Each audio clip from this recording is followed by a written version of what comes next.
Bank of Canada, surprise rate hike. Federal Reserve, we're hawkish. ECB raised. Bank of England raised rates. The only key countries that's cutting rates is China, because they're in a secular decline, and they're going to be facing a recession from the rest of us. So the key thing is, let's look at the next meeting now, July 26th. We're at 70% that they're going to go 25, and that's the key point that I think the market doesn't get yet. Is this is the big cat and mouse game between the stock market and the Fed. And the Fed is not going to ease, in my view, ever. Probably ever, until the stock market tells them to. The main central banks in the globe spoke last week in a variety of monetary policy tones, ranging from hawkish pauses to rate hikes to dovish tones. As the Federal Reserve, in his opinion, is still on the route of raising interest rates, McGlone earlier this month warned that the second half of the year might be disastrous for crypto assets and stocks.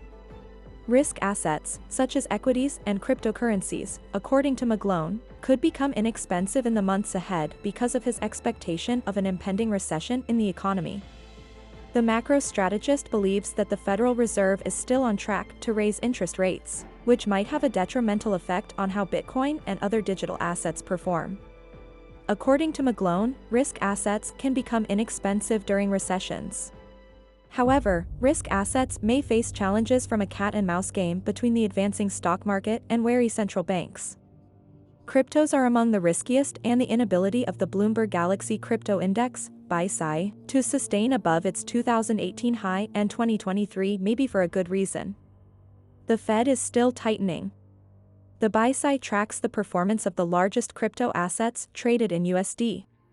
McGlone discusses rate hikes, commodity prices, and the stock market.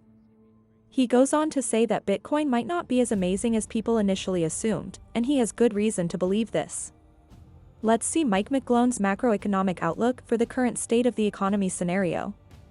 Please remember to like, subscribe, and leave a comment below. A bit of a worst case, kind of a delusional stage where the market hasn't figured out yet. So I like to point out a few facts. Went back and just figured out a little bit. You watch markets versus a 200-day moving average, and sometimes it gets too cheap, and sometimes it gets too expensive.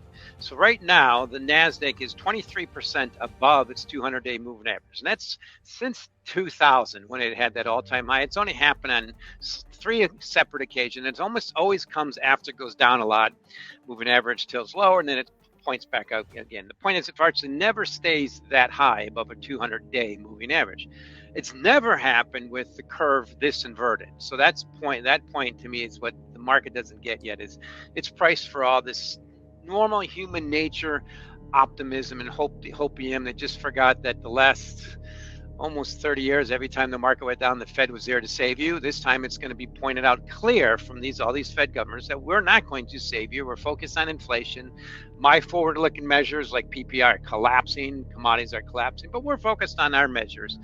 And I don't see a win-win here for risk assets. Yes, I've been wrong, but now this is the way it always happens. You have to battle. You have to get that periods where people have, I think, irrational exuberance with a lack of fundamental understanding, meaning this is an economy that's just tilting towards recession. The Fed's going to make it go that way, and it's not going to save you until the stock market goes down.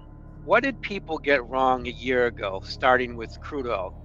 Initially wrong right away, and then it turned out that way. Why did the vast majority of people expect it to stay above 100, and it's at 70, and still things like natural gas collapse? Because they missed the demand pull side of what's happening globally. Now, when's the last time we heard an upward revision of demand pull estimates from China? It's all trickling down. So that's a secular decline in this economy that just blasted off in the last 20 years. It is, we all know it's way overdue. Every single economy in the history of mankind, when it goes up that fast, has a significant correction. So that's just getting started. So let's look at its 2 main places what exports to. Now they're high now, but the thing I do on weekends is, some of us do, is I study and listen, read everything I possibly can. I hear a major divestment. Everybody's doing whatever they can to get out of China, and China's even doing what they can to get their manufacturing over to Mexico. So their main 2 clients, U.S. and Europe, not only did they obviously get them upset with this war, but they're going to a recession. What stops us? Well, they're all raising their rates. Why is China cutting their rates? So that to me is the beginnings of a global economic slowdown. Now, probably a recession. It's just getting started. The key thing is there's nothing here to save it at the moment.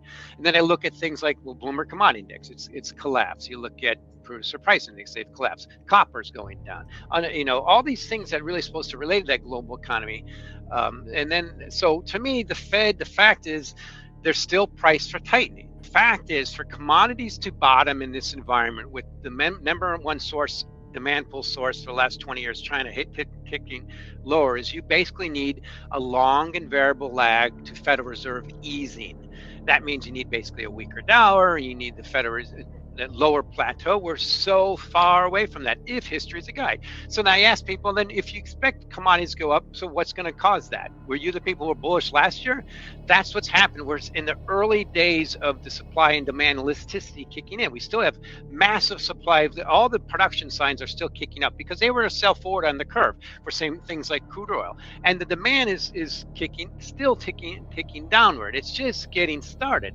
Like I said, the bottom line is, right now, virtually every risk asset on the planet, most notably commodities, are completely subject to that stock market. It has to go up just for commodities to stabilize. And what's the risk? The stock market goes down and everything follows, like crypto. So that's the problem. Is it's all about the Fed and monetary supply right now, and they are still tightening. At least they're still expected to tighten. It's not just the Fed. The most coordinated central bank tightening in history is still going on. So when people talk about the end of the banking crisis, I'm like, what caused it? Well, rates are going higher. What really triggered, and that's the key thing I'll end with, what really sparked part of this tilt towards still this fight for inflation is that the war in Ukraine spiked commodities, and they're just starting to come back. I'll just give the example. In 1980, the commodity index peaked, and then I think it took until 2003 to take out that high. So I can look at it now, but it's usually how these things work. It takes a long time. If Bitcoin's so great, how come it can't outperform the NASDAQ? And I say that facetiously because it's a fact. The first time, Bitcoin right now is at a ratio of about 1.76 to the NASDAQ. It was first traded that in 2017.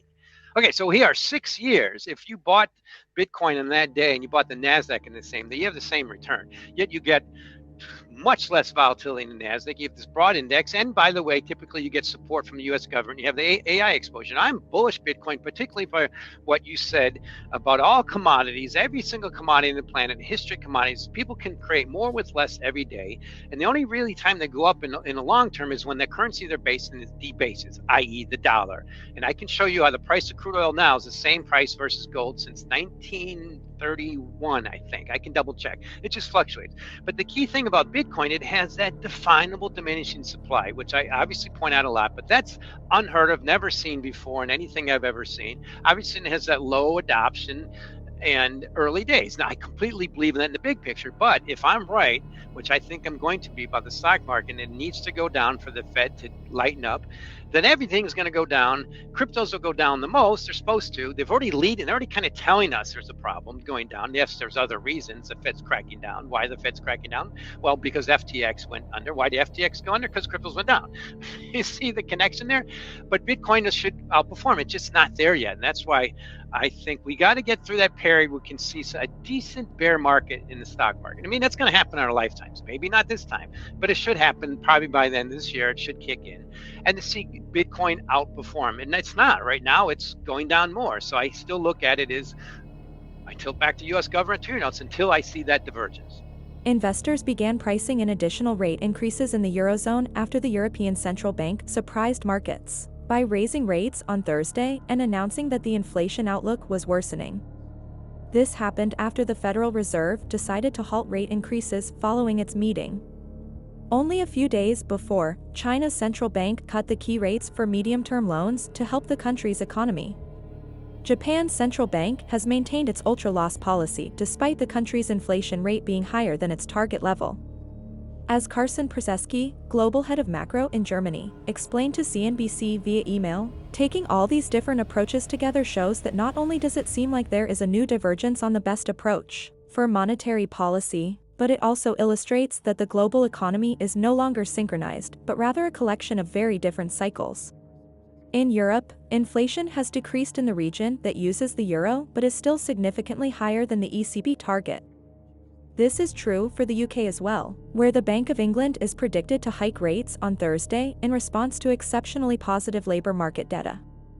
The Fed, which began its cycle of rate increases before the ECB, opted to take a pause in June but announced that there would be 2 additional rate hikes later this year, implying that its cycle of rate increases does not end. Asia's situation is different, though, since China's economic recovery is stagnating due to falls in both domestic and foreign demand, which have prompted policymakers to scale up support measures to boost activity. In Japan, which has struggled with a deflationary environment for many years, the central bank stated that it anticipates inflation to decline later this year and chose not to immediately normalize policies. According to Eric Nielsen, group chief economist at UniCredit, each central bank works to address the problems that affect its economy, which includes taking foreign financial conditions into account. The global economic problems have a tendency to be becoming worse because so many economies are frantically attempting to stabilize their economies. What impact does this have on your economy? Tell us in the comments section below. Don't forget to like, subscribe, and enable notifications. Thank you for watching.